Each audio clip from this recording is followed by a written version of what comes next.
Hello everyone, I trust you're doing well. An episode of The Simpsons I remember watching as a kid was Homer, without the E.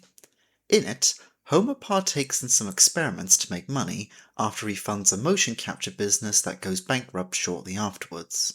During this time, he learns that the reason he is so stupid is because of a crayon he lodged in his brain when he was 6 years old. He gets it removed and now has an IQ of 105, impressing his daughter Lisa, and he bonds with her more. To you and me, 105 is average for a lot of people, but in Springfield, where everyone is a moron, he starts to become resented by his friends and co-workers. He has the crayon shoved back into his head, but not before reassuring Lisa that he appreciates how smart she is, even if he can't remember. It wasn't until earlier this year that I learned that this episode was based on a book by Daniel Keyes named Flowers for Algernon. So, I finally got round to reading it this Christmas and, well, after calming down, I just want to talk about it. For those of you who don't know, Flowers for Algernon is about Charlie Gordon, a mentally stunted man with an IQ of 78.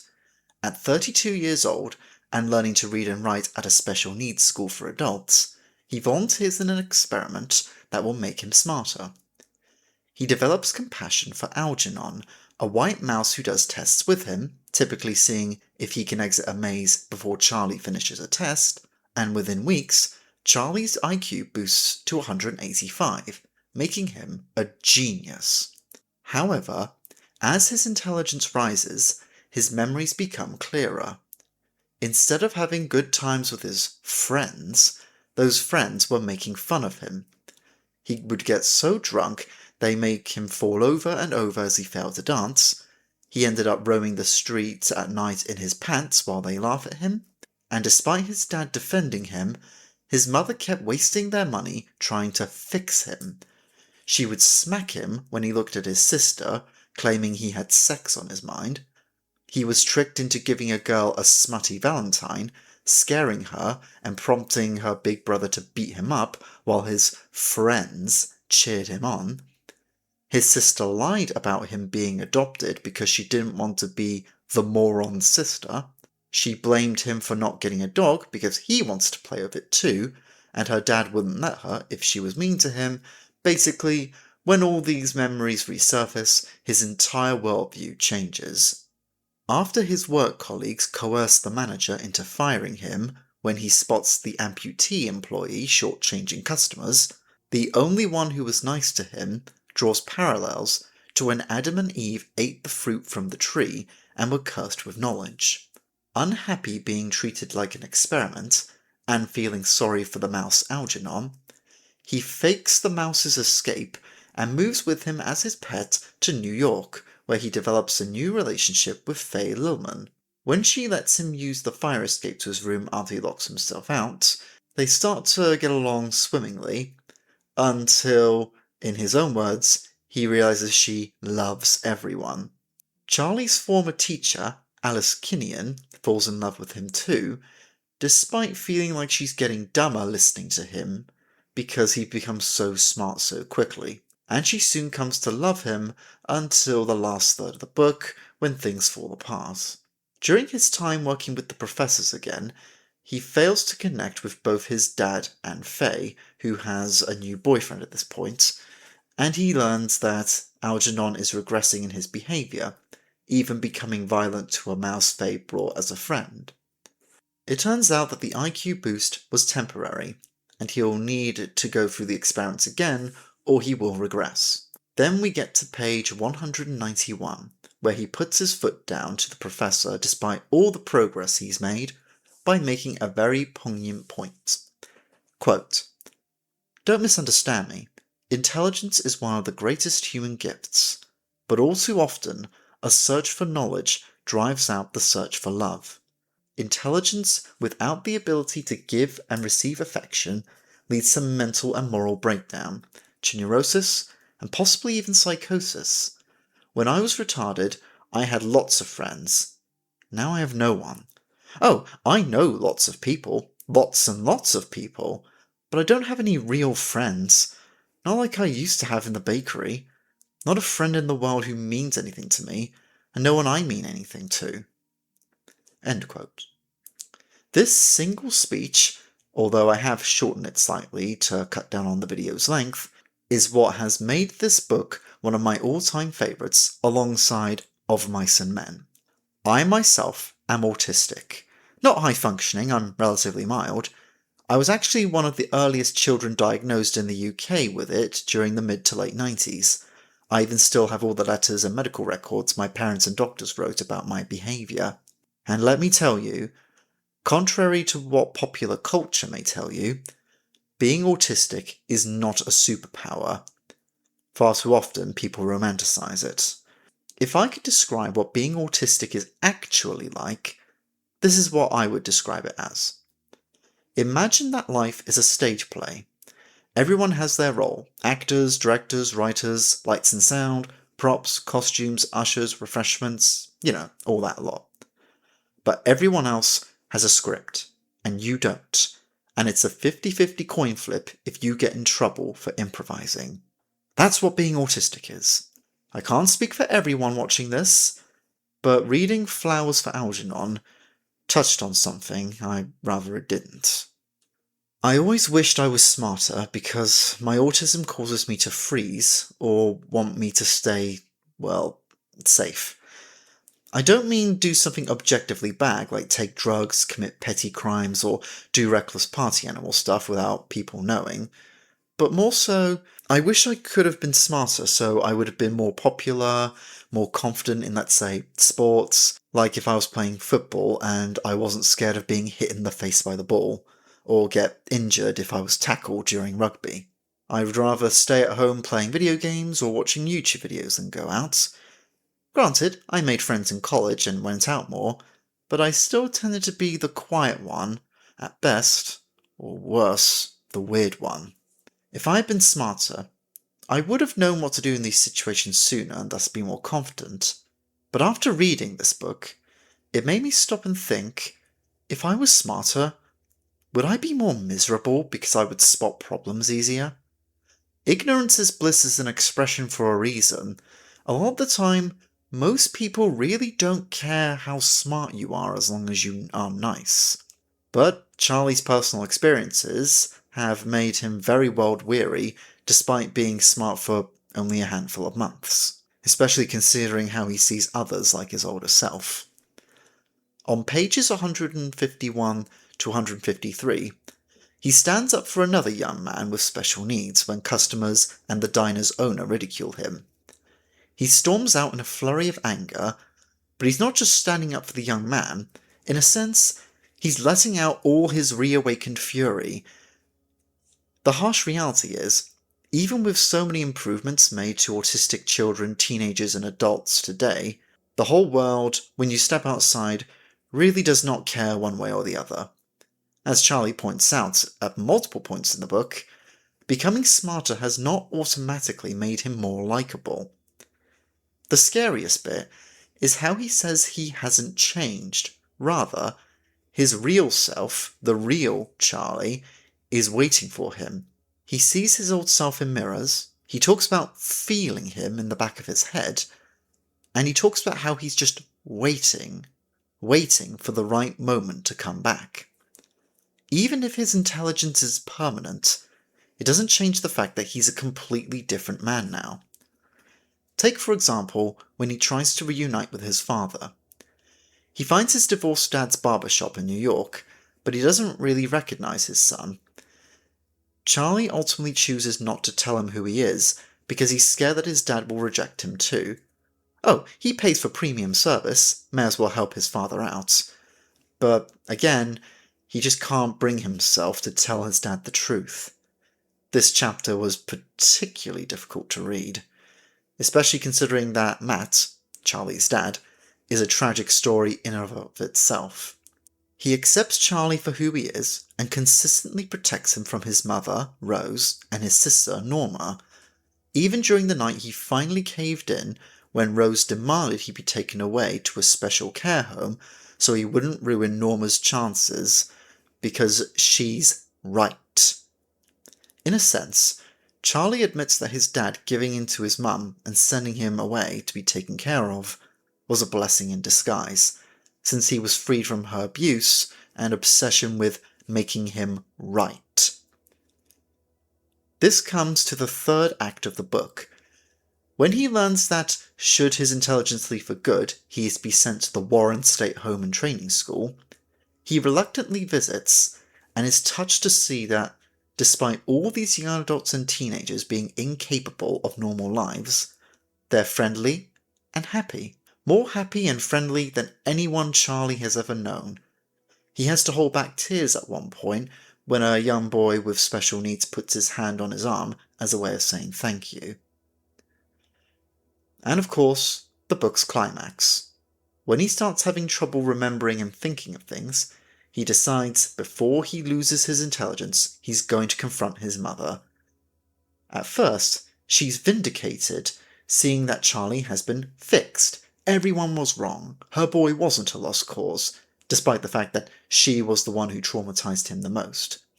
As she goes back to preparing a dinner for Norma and a new boyfriend she's bringing back, Norma shows up, and to his shock, she happily embraces him and wants to talk all about his contribution to the project.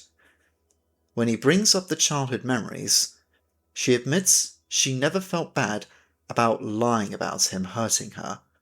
Because school kids were harsh, and she was always scared of not being the good one, she needed the good test scores, the friends, everything that he couldn't. Despite this, he forgives her. However, when they hug, Rose relapses. Brandishing a knife, she yells at him to let her go. Quote, "Get him out of here. He's got no right to look at his sister with sex on his mind." End quote. Remember, she's brandishing the same bread knife that she used when she coerced Matt into getting rid of him. But this time, Norma stands up for Charlie, defending him and telling her to shut up and put the knife down. But it's not enough. Charlie snaps back to his older self, terrified of his mother, and sees that Norma is a prisoner too. Granted, she's normal, but a prisoner nonetheless. He says goodbye to her for the final time, and though Norma promises to read his publication, quote, "The Algernon Gordon Effect, a study of structure and function of increased intelligence," end quote, he never sees them again. His final few therapy sessions are when his intelligence is slowly fading, and his anger flares. He doesn't want to clean up because he wants to remember everything. He refuses to see Alice, even though she helps with his rent, or the professor, despite trying to offer him a way out. And soon, he's back to his old self, and doesn't really remember why he's so angry. The last remnants of his old self are when he visits Algernon's grave he made in the back garden, where he puts flowers on. With some encouragement from his landlady, he gets his old job back at the bakery, but the others are genuinely nice to him now, and he reattends his special needs lessons, although Alice is upset and runs out crying when she realizes that he really is back to his old self. Which leads us to the sad ending of the book. He decides that he's going to leave and move to the state home and training school to be taken care of and get stable work there. He says goodbye to Alice and asks for one more thing: to go to the makeshift grave for Algernon in his backyard and put flowers on it. Quote, "Anyway, I bet I'm the first dumb person in the world who found out something important for science. I did something, but I don't remember what. So, I guess it's like I did it all for all the dumb people like me in Warren and all over the world. Goodbye, Miss Kinnan, and Dr. Strauss, and everybody." End quote. It's a sad ending to be sure, but ultimately, he makes the smartest decision, ironically. Despite his stunted mental capacity, he has an easy way out thanks to the Warren State Home and Training School.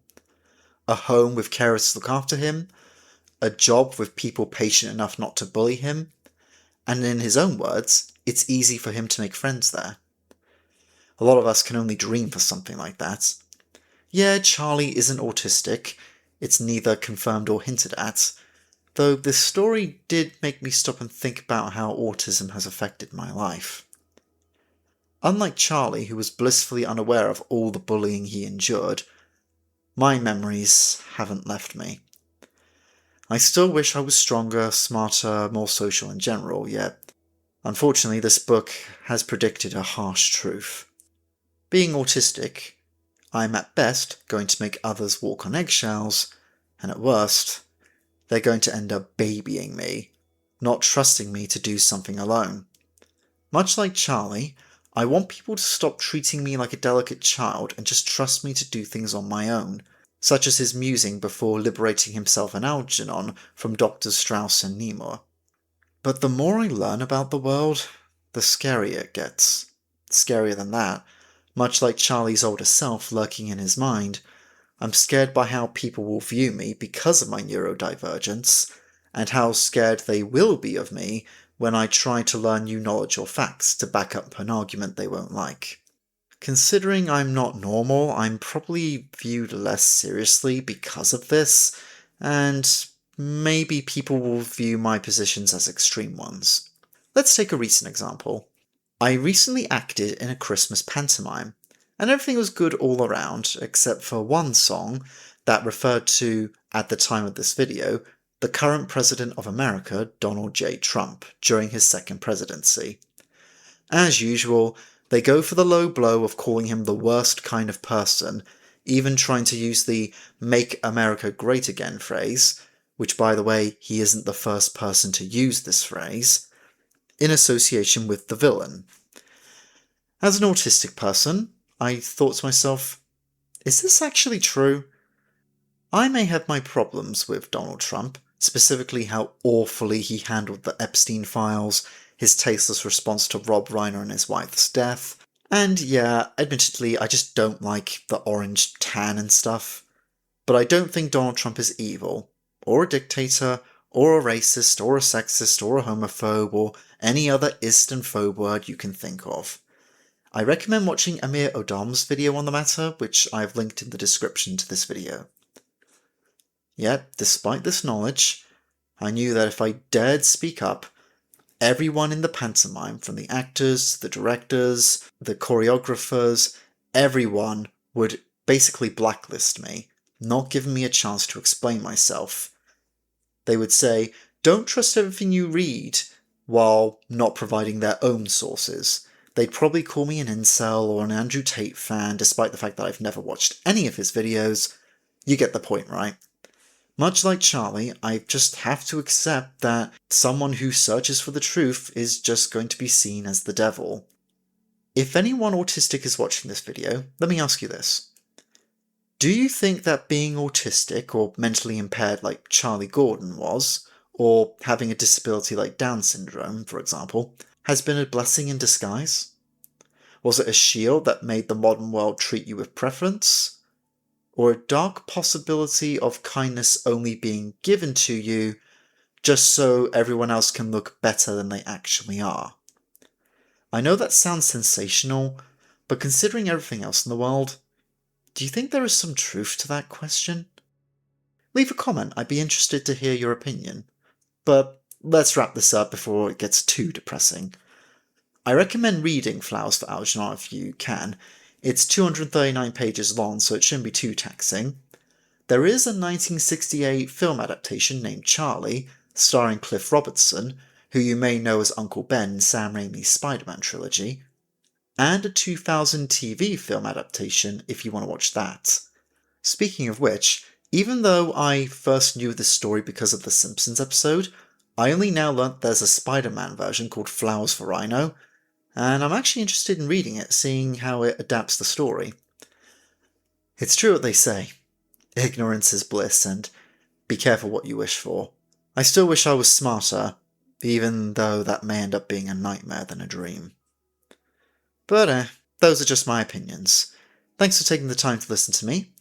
I hope you enjoyed your Christmas, and I wish you all a Happy New Year. Take care.